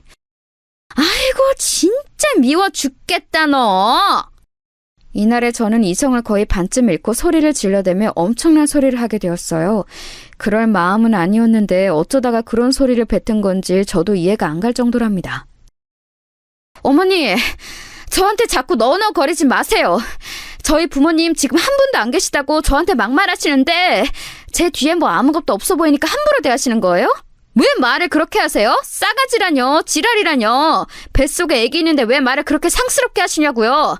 제가 그렇게 미우면 그냥 놔두세요. 왜 굳이 일일이 찾아와서 자꾸 가르치려 드세요? 이 와중에 어머니는 저에게 화가 난다면서 들고 있던 부채를 휙 던지셨는데 그게 제 어깨를 스치고 지나갔어요. 생각해보면 어머니의 이런 험하고 무식한 성질머리 그리고 좋지 않은 손버릇을 알았을 때 일찌감치 끝을 냈어야 했어요. 하지만 당시에 저는 결혼한 지 그리 오래 안 됐고 또 임신한 상태였으니 염두가 안 났어요. 그냥 이렇게 엄포를 두는 것 외에는 별 수가 없었답니다. 지금 저한테 뭐 하시는 거예요, 어머니? 와, 당신 봤지? 당신 지금 눈으로 봤어, 안 봤어? 와, 어머니 지금 무슨 일을 저지르신 거예요? 남편은 제 옆에 서서 당황한 얼굴. 하지만 그 와중에 자기도 덥고 짜증이 났는지 신경이 곤두서서는 어느 쪽 편도 들지 못하고 있었어요. 전 그때 정말 뭔 정신으로 이런 말을 했는지 모르겠지만 용케도 말을 했답니다. 어머니, 저한테 당장 사과하세요. 이거 지금 던지신 거 맞죠? 저 지금 못 참겠는데 이렇게 놔두시면 저 그냥 넘어갈 수 없어요. 당장 사과하시라고요. 그러자 어머니는 움찔거리면서 입으로 뭐라 욕을 머금으시는 것 같더니 자기 아들을 쳐다보시더라고요. 뭔가 편이라도 들어달라는 의미였는지 뭔지는 모르겠지만 아무튼 아주 구질구질해 보였어요. 그러자 남편은 저보고 일 크게 만들지 말자는 어투로 말하는데 전 아주 초강수를 둬버렸답니다. 저도 바보는 아니었으니까요. 당신 이 상황 말리고 어물쩍 넘어갈 생각하지 마. 나 임신하고 뱃속에 우리 애기 있는 거 우습게 알고 저렇게 하시면 나도 대처를 할 수밖에 없어. 어머니한테 사과받을 거야. 만약 당신 여기서 나보고 참으라거나 하면 나는 당신이랑 안 살고 이혼할 거야. 알겠어? 무슨 말인지 알겠냐고. 이 말하면서 얼마나 이가 덜덜 떨리던지 얼마나 스트레스로 치아를 세게 깨물었으면 틈틈이 다 시리고 아파올 지경이었어요. 그저 본인 아들과 추억을 만들어 본답시고 그 상황에 며느리인 저를 시녀처럼 끌고 다니는 시어머니라니 정말 진저리가 처질 정도로 싫고 토할 것 같더라고요. 순간 마치 1시간 같은 한 몇 분의 시간이 흘러 어머니는 그 길로 곧장 짐을 가지고 집 밖으로 나가버리셨어요. 그러고 제가 아기를 낳고 몸조리할 때까지 우리 집은 물론이고 저한테도 연락 한마디를 안 하시더군요. 다시 제 앞에 나타나셨을 때에는 뱃속 아기 생각해서 참았다는 강아지 같은 소리를 하며 등장하셨답니다. 그리고 이때부터는 남편도 본격적으로 이상한 길로 흘러가기 시작했어요. 저는 아주 힘든 게 아기를 낳았고 중간에 수술을 하면서 출혈도 심하고 아무튼 회복이 잘 안 되었어요. 병원에서도 꽤 위험한 상황이었다며 남편에게 말했고 남편도 알고는 있었어요. 그런데 이 인간은 대체 언제부터 저에게 그런 앙심을 품고 있었던 걸까요? 제가 자기 엄마랑 갈라서도 대치를 하고 본인한테 이혼이라는 단어를 언급했다는 걸 속에 계속 품고 있더라고요. 아기 낳고 나서 부부 사이가 더 좋아지고 더 하나가 되어야 하는데 남편은 자꾸 사사건건 자기 엄마를 언급하는 거예요. 우리 태영이 엄마가 보면 너무 좋아할 텐데 엄마 솔직히 너무 서운해하고 많이 힘들어하셔. 어떻게 아기가 태어났는데 한 번도 안 보여주냐고 말이야. 당신이 태양이 낳기 전에도 당신 몸보신 시켜준다고 곰탕도 끓이고 별거 다 하셨어. 그런데 당신이 싫어할 것 같으니까 연락도 못 해보신 거야. 우리 엄마 진짜 너무 짠해. 당시에는 저도 아기를 낳고 몸과 마음이 모두 너무 약해져 있었고 제 몸도 아픈데 육아도 버겁다 보니 누구건 힘이 필요하긴 했어요. 그리고 어머니랑 그렇게 단절된 일에 제 마음도 완전히 편한 건 아니었거든요. 그러니 어쩔 수 없이 남편의 뜻을 받아들여 어머니를 겨우 보게 된 거였답니다. 어머니는 아주 천연덕스럽게 세상 인자한 할머니 같은 표정을 지으면서 우리 앞에 모습을 드러내셨어요. 아마 본인 아들 앞이니 그때에는 말을 가려 했던 것 같아요. 아휴, 내가 드디어 우리 귀한 손주를 안아보네. 너도 잘 있었냐? 애기 낳고 어째 얼굴이 더 좋아진 것 같다. 이제 지난 일은 다 잊고 잘 지내보자. 한 식구가 된다는 게 쉬운 일이 아니야, 응? 그렇게 말씀을 하시면서 우리 집에 몇 번 드나드시더니 우는 아기를 본인이 좀 달래주고 챙겼다며 되게 생색을 내시는 거예요. 앞만 봐도 태양이는 우리 명준이를 쏙 닮았어. 아, 그래 태양아, 할미야 할미. 아, 세상 천지의 할머니라고는 나 하나밖에 없어. 저쪽 할아버지 할미, 그리고 이쪽 할아버지도 다 멀리 갖고 없지 뭐. 태양아, 엄마도 엄마지만 할미가 너 이렇게 먹이고 안아준 거 잊으면 안 된다. 알겠지? 그러면서 간간히 말씀을 좀 얄밉게 하시는데 당장 제가 잠을 하루에 2시간도 못 자고 후배알이 하느라 죽을 듯 아팠어요. 그러니 참고 어머니가 우리 집에 드나지셔도 조금은 참게 되었답니다. 그런데 얼마 지나지 않아 어머니는 아주 청천벽력 같은 소리를 하시는 거예요. 남편까지 그 사실에 동의를 하고 나대더군요. 있잖아, 우리 엄마 곧 집 정리하셔야 하는데 저쪽 작은 방 엄마 방으로 드리는 거 어때? 엄마랑 같이 사는 거 당신도 한번 긍정적으로 생각해봐. 뭐? 어머니랑 우리랑 같이 살자는 거야? 아니, 그런 얘기를 왜 갑자기 이렇게 의논을 해? 가끔 와주시는 거야 어쩔 수 없지만 왜 합가를 해서 살 생각을 하냐고. 나는 싫어. 저는 완전 대초까지 잘라서 거절했지만 남편은 이상하게 의견을 팽팽하게 내놓고 맞서더군요. 엄마랑 같이 살면 한 집이라도 돈 나가는 거 묵혀뒀다가 다른 데 투자할 수 있잖아. 엄마가 내 명의로 사다 둔 빌라도 지금 재개발 들어가서 상황이 괜찮아. 근데 당장 목돈도 필요하고 나중에 다 우리 줄 명분으로 엄마가 저렇게 힘들게 집 정리해서 돈 만들어주는 거야. 그럼 우리가 엄마 모셔야 하는 거 아니야? 저는 그런 거 하나도 필요치 않은데 남편은 꼭 있어야 한다면서 어머니가 증여해 주실 재산 생각하면 합가가 답이라면서 저를 설득시키는 거예요. 급기야는 어머니까지 나서서 이걸 노골적으로 드러냈었고 자꾸 아들네 부부랑 본인이 왜 같이 살아야 하는지 어필을 하시는 거예요. 저는 절대로 싫었지만 이때 하필 아주 큰일이 생기는 바람에 어영부영 합치게 되었어요. 제가 갑상선 쪽이 안 좋아서 쭉 고생을 했는데 그 사이에 아기를 온전히 케어할 수 없었거든요. 누구건 가족이 있어서 같이 아기를 봐주면 다행이었는데 그 역할을 우리 집에서 해줄 수 있는 건 어머니밖에 없었어요. 저는 처음으로 정말 수년간 단 한 번도 생각해보지 않은 친정엄마의 부재를 크게 체감했어요. 이래서 여자에게는 친정엄마 존재가 이렇게 중요하다는 걸 새삼 알았지 뭐예요. 정말 울며 겨자 먹기로 어머니와의 합가를 허락했고요. 그 이후부터 저희 엉망진창 하루들은 이어지게 되었어요. 남편은 자기 엄마가 집에 들어와 계신 후부터 한 여자의 남편이자 아이의 아버지란 자리는 잊어버리고 자기 엄마 아들이란 것만 기억하고 있더군요. 엄마, 나 엄마가 해준 곱창볶음 땡기네. 자기도 먹고 싶지? 엄마한테 해달라고 그러자. 이런 말들을 가볍게 던지면 어머니는 해주기 귀찮다고 하시면서도 자기 아들이 이쁘니 준비를 하시더군요. 문제는 그런 준비들을 다 저에게 시키는 거예요. 예, 네가 나가서 좀 재료들 사다 놔라. 이따 오는 길에 마트 들려서 사오면 돼. 그리고 와서 이거저거 다듬어 놓고 준비만 다 해두면 내가 와서 할 테니까. 그리고 나 허리가 너무 아파서 이제 빨래하기도 힘드니까 이건 네가 좀 해놔야 된다.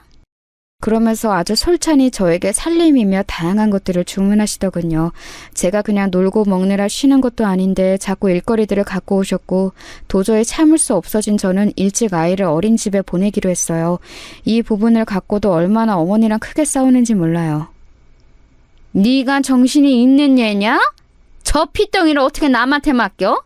애미가 되었으면 6.25 때처럼 다 같이 굶어 죽게 생긴 거 아니고서야 네 힘으로 키워야지.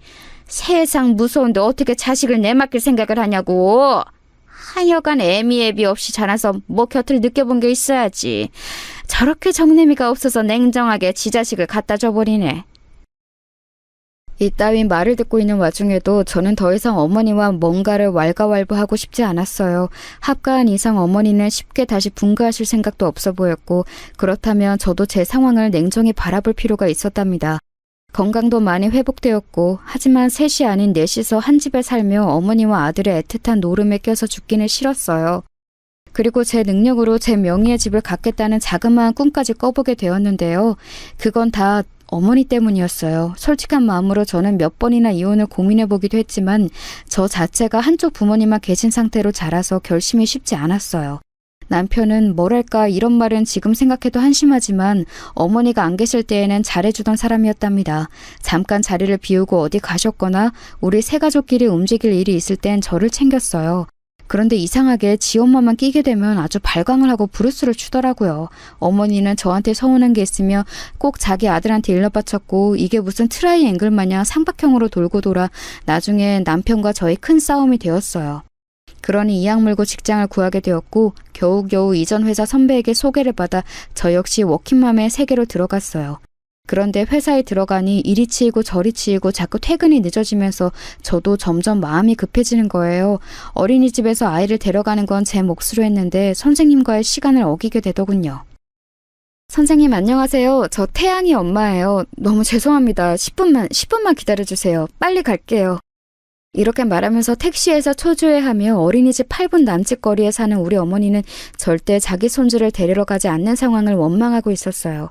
충분히 데려갈 수 있음에도 불구하고 어머니는 제가 괘씸하다는 이유로 아이 하원을 안 하셨거든요.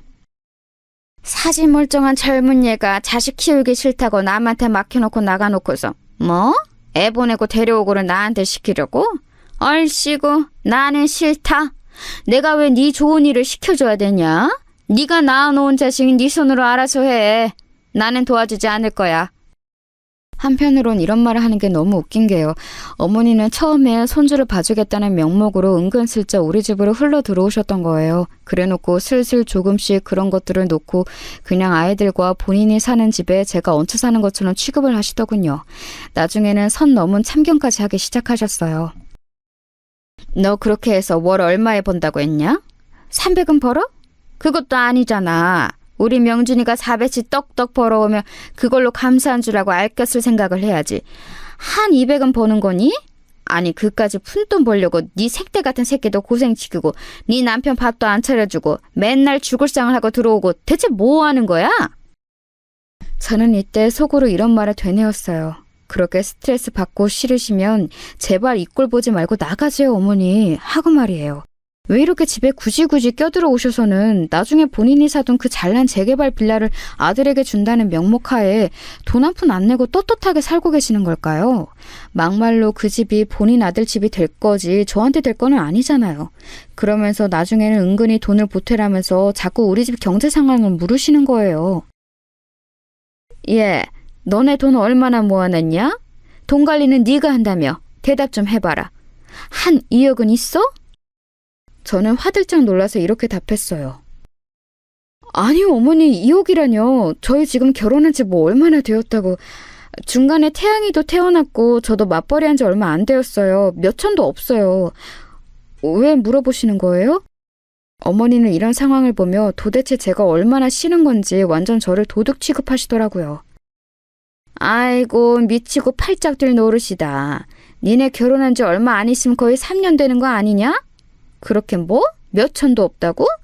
야, 나 같으면 월급 그렇게 따박따박 받아서 알토란같이 모았겠다.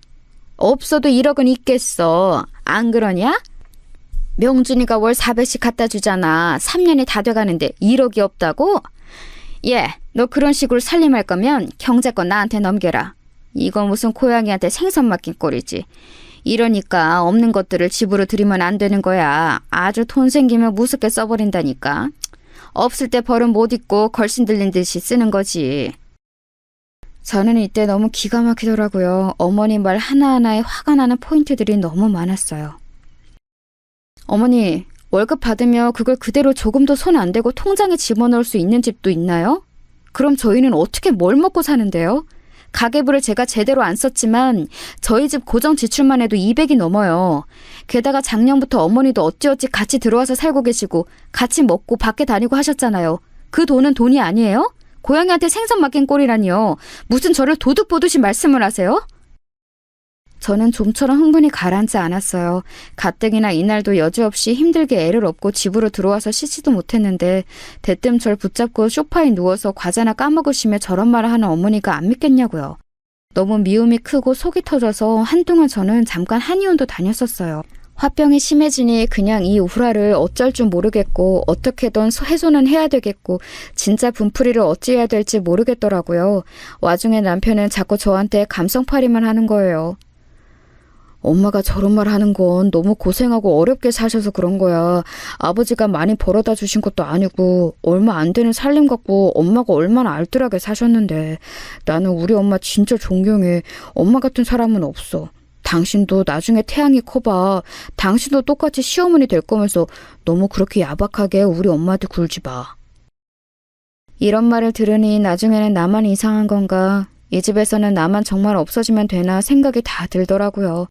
게다가 이때 우리 애는 저에게서 떨어질 줄은 모르고 빽 울어대고 등원도 거부하니까 정말 정신이 사나웠어요. 어머니는 저때 제가 말대답을 세게 했다는 이유로 며칠간을 삐져 계셨는데요. 남편이 저에게 몇 번 언지를 주면서 엄마랑 잘 풀어보라는 헛소리를 했지만 저는 절대 틈을 주지 않았어요. 당신 한 번만 더 나한테 어머니한테 먼저 사과하라는 소리 하면 나 안 참을 거야. 적어도 당신은 나한테 그딴 소리 할 자격 없어. 내가 뭘 잘못했는데? 당신이야말로 나랑 어머니랑 싸우는 상황을 방치하고 뭐 하는 거야? 가만 보면 당신이 제일 나빠. 방관자이자 싸움 부추기는 사람이나 마찬가지라고. 저는 참고 있던 말들을 다 쏟아내며 남편과 안방에서 크게 싸웠고 어머니는 방문을 쾅쾅 두드리며 되도 않는 쇼를 하시더군요. 아니 글쎄 막 울어대시는 거예요. 진짜 이게 뭐 하는 짓이에요. 내가 며느리 하나 잘못 들여가지고 별거를 다 본다 진짜. 니네 뭐 하는 거냐? 애미 너 왜 명준이한테 지랄이야 지랄을. 짠한 내 새끼한테 네가 뭔데 핏대를 세우고 난리냐고. 당장 문 안 열어? 아이고 서러워라. 내가 뭔 꼴을 보겠다고 집에 들어와서. 아이고. 그러자 곧장 남편이 문을 열어서 어머니를 안심시킨답시고 부축하고 하는데 그걸 뒤에서 멍하니 보고 있던 저는 뭐 하는 사람인 걸까요? 이 분위기에 계속 있다간 숨막혀 죽을 것 같아서 적당히 옷을 걸쳐 입고 밖에 나갔어요. 정처 없이 돌아다니는데 벌써 시간도 밤 10시를 넘겼고 슬슬 밤길이 무서워지기 시작해서 결국 집에 돌아왔답니다. 근데 이날 저는 밤하늘을 보며 많은 생각이 들었어요. 내가 왜 이런 인생을 살고 있을까? 안 그래도 부모 사랑 많이 못 받고 자라서 힘든데 왜 저렇게 부모 자식 사랑 지극한 모자 사이에 끼어서 더 심한 차별을 받고 있나 싶은 거예요. 서러워서 눈물이 나면서 일찍 돌아가신 엄마보다는 근래에 제 곁을 떠난 아빠 생각이 정말 너무너무 나더라고요. 아빠는 그렇게 내가 행복하길 바라셨고 온갖 격려의 말들을 해주고 가셨는데 말이에요. 평소에도 떳떳하고 성실하게 살아오셨고 남자 몸으로 홀로 딸 하나를 키우며 많은 것들을 감당하셨던 우리 아빠가 살아계셔서 저의 이런 모습을 봤다면 뭐라고 하셨을까요? 왜 나한테는 대신 나서서 싸워주는 어른이 없는 건지, 그런 역할이 꼭 필요한 건 아니지만 저 거지 같은 집안을 보니 너무 간절해지더라고요. 이때 저에게 애절한 생각이 밀려오며 벼랑같이 내몰려졌던 건 어쩌면 차후의 일을 대비하기 위한 생존 본능과도 같은 것이었을까요? 저 일이 믿고 며칠 되지 않아 정말 본격적으로 큰 사건이 이 집에서 일어나게 되었거든요. 앞서 제가 겪었던 일들은 어쩌면 이 일이 터지기 위해 차곡차곡 자리를 만들었던 게 아닐까 싶어요. 이날로 돌아가서 상황을 보자면 저는 어머니와도 남편과도 냉전 중인 상태로 출근 준비를 하고 있었어요. 집안 분위기도 먹같고 게다가 애도 어린이집에서 감기로 옮아와서 컨디션이 나쁜 상태였답니다. 결국 어린이집에 보낼 수 없는 상태가 되어 제 입으로 어머니한테 말하기도 싫고 남편에게 억지로 SOS를 요청했어요. 태양이 아프니까 당신이 어머니한테 태양이 좀 봐달라고 해. 나 도저히 회사에 휴가 낼 수 없어. 저번에도 내가 무리해서 냈고 요 근래 계속 반차며 다 써서 못 쓸 것 같아. 내가 말하기는 싫어. 어머니랑 또 싸워야 하니까. 당신이 알아서 해. 제 말에 남편은 뭐 얼마나 저한테 그리 대단한 혐오스러운 일을 당했다고 아주 경멸하는 눈으로 쳐다보는 거예요. 뻔한 거 아니겠어요? 자기 엄마랑 사이 나쁜 와이프가 애를 자기 엄마한테 맡긴다고 하니까 열이 받는 거죠. 본인도 제 맞벌이를 찬성하고 같이 돈 벌었으면 좋겠다고 했던 주제에 제가 뭐 슈퍼우먼이라도 되는 줄 알았나 봐요. 뭘 그런 눈으로 봐? 그럼 나 돈 벌지 마? 당신 월급으로는 이 집 대출 빡빡하다며. 어머니가 당신 재개발 빌라에 쏟아놓은 돈만으로도 죄송해서 어머니한테 손 못 벌린다며. 그럼 나를 일터에 내보내놓고 애 케어하는 것까지 다 뒤처리시킬 생각이었어? 당신 진짜 너무 날로 먹으려고 든다. 됐고, 당신이 말할 생각 없으면 내가 얘기한다? 아니면 나 회사 관둬? 이 말에 완전히 뿔이 나버린 남편은 씩씩거리더니 그 길로 곧장 자기 엄마한테 가서 얘기를 하더라고요. 뭐라 말하는 소리가 들리고 승질을 있는 대로 내면서 한숨을 퍽퍽 쉬어대는 소리도 들렸어요.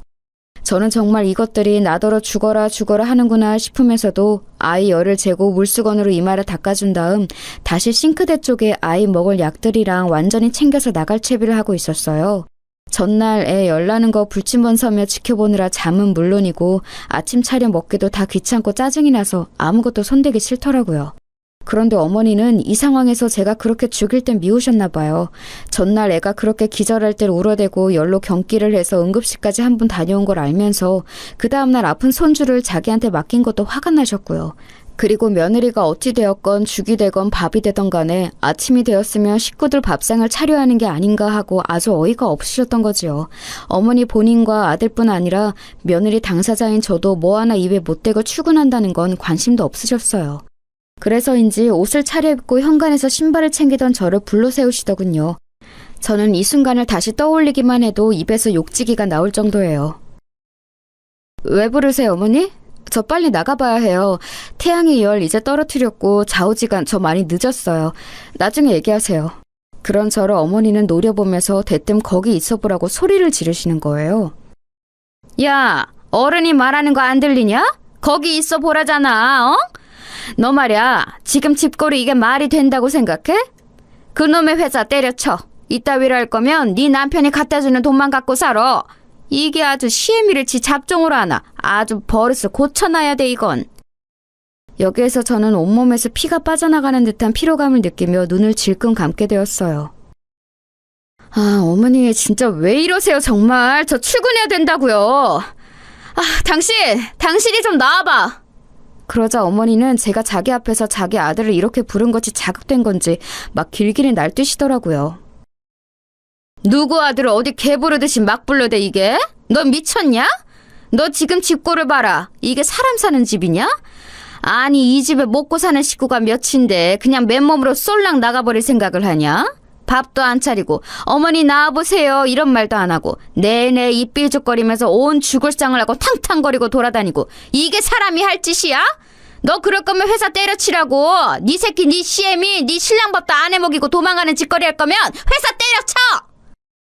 당시 저는 정말 빈혈이 훅 느껴지면서 어지러움을 체감했고 먹은 것도 없는 속에서 구역질이 올라오는 걸 느꼈어요. 아무래도 어머니에 대해 반응하는 스트레스가 너무 많이 쌓여 있는 데다가 정말 마주하기 싫을 정도로 제 몸이 거부하고 있었던 것 같아요. 저도 이때 눈이 완전히 돌아서는 똑같이 소리를 질러버렸고 그 일은 일어나게 된 거예요. 진짜 바쁜 사람 왜 붙잡나 했더니 밥이요? 밥이 문제예요 지금? 어머니, 저 지금 출근 시간이 몇 시인지는 아세요? 저 태양이 아파서 어쩐 약부터 아무것도 못 먹고 이 상태예요. 제가 무슨 어머니 손주 돌봐주고 아들이랑 같이 돈 벌어주고 밥 태다 바치는 기계예요? 드시고 싶으시면 어머니가 차려 드시면 되잖아요. 어떻게 제가 뭘 움직이지 않으면 아무것도 안 하려고 드세요? 좀 제발 좀 신경 좀 끄세요 저한테. 다 꼴보기 싫으시면 어머니가 나가시던지요. 이 말에 남편은 제 이름 3글자를 눈안에 빠져나올 정도로 크게 불렀고요. 그와 동시에 저는 현관구석 한쪽으로 밀쳐지며 눈앞에 별을 반짝하고 느끼게 되었어요. 정신을 차려보니 이마 쪽이 말도 안 되게 얼얼하고 당기는 느낌이 들면서 뜨끈한 게 주변에 엉겨있더라고요. 그리고 이전부터 어지러웠던 머리는 사정없이 누군가가 때리는 듯한 두통이 느껴졌고요. 아파. 뭐야? 그러는 제 앞에는 닥치라며 저를 밀쳐낸 어머니가 씩씩거리면서 저를 봄과 동시에 눈이 커져서는 순간적으로 어리나간 게 보였어요. 통증이 느껴지는 곳에 저는 손을 댔고 대자마자 물컹한 뭔가가 손에 묻어나는 것을 보고 급작스러운 두려움이 몰려왔어요. 주변에 거울이 없었기에 주저앉은 상태로 핸드백에 휴대폰을 쓱 꺼내어 까만 화면으로 얼굴을 봤는데 이마에서는 뻘건 액체가 지저분하게 엉켜 맺혀 있었어요. 웬일이야. 미쳤다. 이게 뭐야? 저는 이렇게 말을 짧게 뱉은 뒤 움직이지를 못했고 그제서야 남편은 저에게 괜찮냐며 말을 막 더듬기 시작했어요. 당신 일어나봐. 괜찮아? 저는 한참을 고개를 숙이고 들지는 못했고 이마 찢긴 부분이 너무 아파서 바로 뭔가 반응을 할 수 없었어요. 그런 저를 일어나 밖으로 걸어나가게 하여 119에 신고하게 했던 것은 염치도 없고 짐승만도 못한 어머니의 말 그 한마디였습니다. 얼굴 좀 봐봐라. 제대로 보여줘봐. 아니 뭐 그거 좀 민 거 가지고 호들갑을 떠냐? 별로 안 다쳤을 거야. 어디 보여줘 보라고. 이 말에 저는 가까스로 일어나 밖으로 나갔고 그렇게 먼정신으로 응급실까지 갔는지 모른 상태로 운방되어 갔어요. 애는 아프니 누군가는 집에 있어야 했고 어머니가 택시를 타고 뒤늦게 따라왔더군요. 생각해보면 이때 어머니는 집에 있고 차라리 남편이 왔어야 했을 텐데 제가 볼 땐 어머니도 심한 불안감을 느꼈던 것 같아요. 늦지막히 정신을 차려보니 제가 이송되어 온 병원은 안면이 있는 곳이었고 그다지 방문할 일이 없긴 했지만 그나마 마음이 놓이더군요. 역시 아플 때 아는 병원이 있으면 조금은 안심이 되는 것 같아요.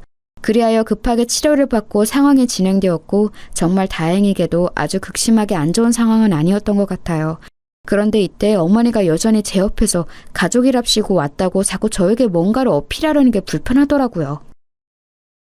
너 괜찮다더라. 별거 아니래. 이게 다 네가 고집 부려서야. 아니 글쎄 말하다가 슬쩍 화가 나서 아니 네가 하도 열받게 하니까 사람을 말이 안 통하니까 말 좀 들으라고 살짝 밀었을 뿐인데 네가 오도방정을 떨면서 자빠진 거 아니냐. 그러니 그런 궁상이 된 거지. 그러게 왜 고집을 부리고 지랄이야 지랄이. 하여간 이게 뭔 극성이냐. 너 때문에 지금 명준이도 회사 못 가고 태양이 보고 있단다. 이제 좀 안심하라고 전화나 해줘라. 어머니의 이 말은 끝까지 자기가 잘못이 아니라는 걸 증명하고 싶어 하시는 것 같았어요. 저는 그만 말하고 밖으로 나가시라 하니 어머니는 지지 않고 어떻게든 자기 탓이 아닌 걸 확인하려고 막 떼를 쓰시는 거예요. 정말 곧 죽어도 자기 잘못이 아니란 얘기를 들어야 나갈 기세였고 누워있는 상태로 뭔가 더 할 수 있는 것도 없는 저는 정말 죽을 맛이었어요. 헌데 그 와중에 이 상황에 있어서 저에게 반드시 필요했던 사람이 이 자리에 나타나게 되었어요. 원래대로라면 그 대상은 남편이라는 역할이 해야 했겠지만 이제 저에겐 원흉 그 이상도 그 이하도 아닌 존재고요. 저를 이 미칠 것 같은 상황에서 건져내주신 건 여기 병원장님이셨어요. 얼핏 보면 한낱 일반인인 제가 응급실로 실려와서 이런 시고창 속의 골치를 앓고 있는데 병원장님이 무슨 상관이라서 구세주라고 하는지 이해가 안 가시죠? 하지만 글쎄요, 제 이마는 큰 상처를 입고 회복 중이고 안 겪었으면 좋을 사고이긴 하지만요. 그날 그 일이 있고 그때 그렇게 맞물려서 만나게 된 대상이 이 병원장님이 아니었다면 저는 지금에 이르는 결과를 손에 얻을 수 없었을 거예요. 당시 제가 실려온 곳의 병원장님은 이제서 말을 하는 거지만 돌아가신 저희 아빠와 친분이 있는 분이었어요. 친분이랄까, 이 병원장님 말씀으론 우리 아빠한테 대단한 신세를 졌다고 말하셨는데요. 저도 정확한 상황은 모르지만 아빠에게 큰 은혜를 입었다고 하시더라고요. 제가 처음 개원을 할 때 어르신께 많은 조언을 구했고 도움을 받았었죠. 초반에 사기에 휘말릴 뻔했는데 용케도 그걸 중간에서 해결을 해주신 덕분에 무사히 개원도 하고 지금에 이르게 된 거예요. 아마도 저의 친정아빠와 연결된 고리가 있으셨던 것 같고 중간에서 아빠가 해결해 주신 문제가 있었던 것 같아요. 그래서 아빠가 돌아가시기 전에 몇 번 여기서 치료를 받으셨던 적도 있었거든요. 근데 제 개인적인 일로 드나들어 본 적은 한 번도 없었어요. 여하튼 이런 상황이 되어 병원장님은 제 편의를 봐주시겠다고 오셨는데 어찌되었건 뭐 때문에 이런 사태에 이르게 되었는지 아셔야 하잖아요. 저는 어머니를 나가시게 한 다음 상황을 얘기하려는데 어머니는 끝끝내 나가시질 않는 거예요. 병원장님과 제 관계에 대해 옆에서 대충 감을 잡으시는 것 같더니 점점 표정이 변해서는 뭔가 믿을 수 없다는 얼굴로 저를 여전히 노려보시더군요. 결국 이도저도 다 짜증이 나버린 저는 옆에 어머니가 있던 말던 상황을 말했어요. 보시는 대로 이거 어머니가 저 밀쳐서 이렇게 된 거예요. 전날 아픈 애기 돌보느라 잠도 못 자고 아침도 못 먹고 맡기고 출근하려는데 그것부터 불만이 많으셨고요. 저한테 소리소리 지르시다가 밀치셨고 이마는 이 모양이 되었어요. 그래서 여기 온 거예요. 이후로 어떻게 해야 될지 모르겠네요. 그 말에 병원장님은 자동으로 고개가 돌아가 어머니 얼굴을 빤히 보셨고 어머니는 살겠다고 막 자기 입장을 변호를 하는데 이런 얘기를 제 3자가 들었을 때 그렇게 쉽게 넘어갈 얘기는 아니잖아요. 병원장님은 계속해서 제 상황을 거듭 확인하셨고 어머니 얘기는 그다지 듣지 않으셨어요. 돌아가는 흐름을 보니 어머니도 뭔가 이상하다고 여겼던 모양이에요. 바짝 제 앞에서 몸을 숙여 완전히 예의를 차려 귀 기울여 얘기를 듣는 병원장님을 보고 그리고 계속해서 저의 친정아빠를 언급하는 걸 보면 그 속에서 뭔가를 느낄 법하죠. 심각한데요. 그냥 넘길 수 없는 일인 것 같아요. 그냥 다치고 치료를 하고 해서 넘어가긴 힘들겠네요. 이런 흐름 중 저는 제 입으로도 이런 말을 하게 될 줄은 몰랐지만 결국 뵙게 되었어요. 그 말에 어머니는 눈이 튀어나올 듯 기겁을 하셨고요. 신고하고 싶은데요. 도와주세요. 저 혼자서 하기는 힘들 것 같아요.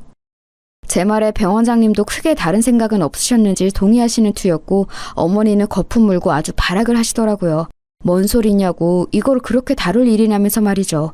하지만 지저분한 모든 떼쓰기는 다 집어치우고 결론부터 말하자면 저는 병원장님의 도움을 받아 신고부터 시작하여 더 나아가 쉽게 진행되지 않았던 이혼까지 그리고 보상까지 다 이뤄나가게 되었어요.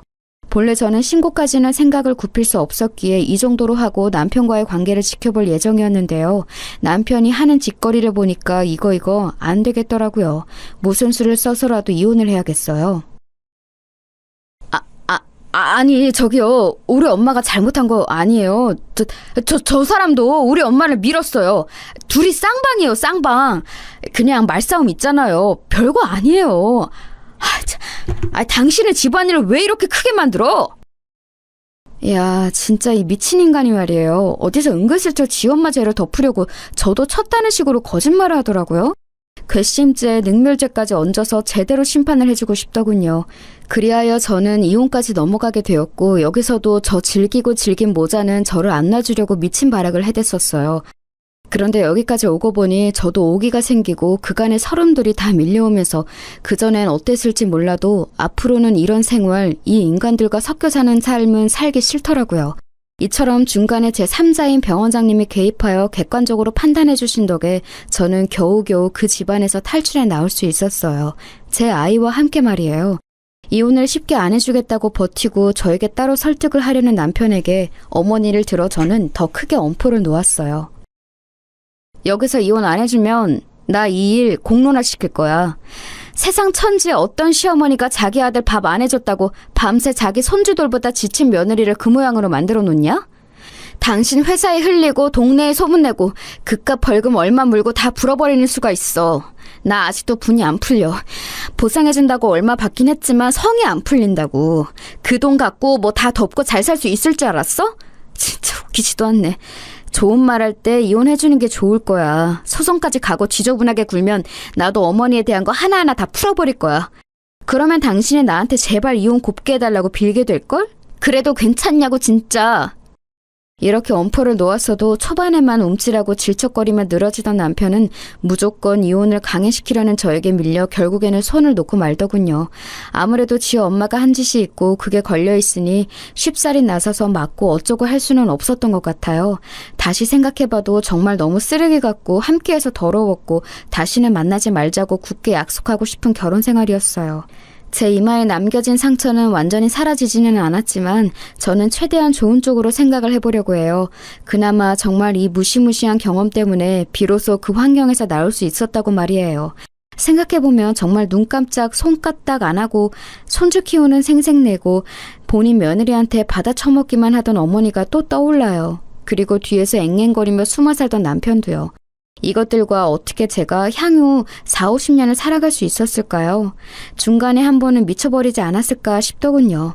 어찌 보면 빠르면 빠르다고 볼 수 있는 시기에 이런 사고를 당해 뼈아프게 정신을 차렸고 제 3자가 나서서 상황을 짚어준 덕에 무사히 떨궈져 나올 수 있었다고 생각해요. 다시 생각해봐도 저를 천의 고아 취급하며 그렇게 자기네 잡종을 부려먹으려던 어머니가 이런 대형 병원 병원장이 지인이랍시고 우리 아빠에게 은혜를 입었다고 바짝 허리를 숙여 저에게 맞추는 모습을 보고 기겁한 거요. 정말 그 꼴이 얼마나 졸렬하고 역겹고 추하게 느껴지는지 모르겠네요. 다시는 인생에서 이런 인간들과 상종을 하고 싶지 않고요. 그냥 그렇게 제 기억 속에서 하루하루 잘근잘근 씹히면서 분해되고 잊혀지길 바라볼 뿐입니다. 이제는 정말 저를 진정으로 사랑하고 걱정해 주셨던 친정아빠를 떠올리며 제 아이와 아주 천천히 행복해지고 싶어요. 응원해 주시면 감사하겠습니다.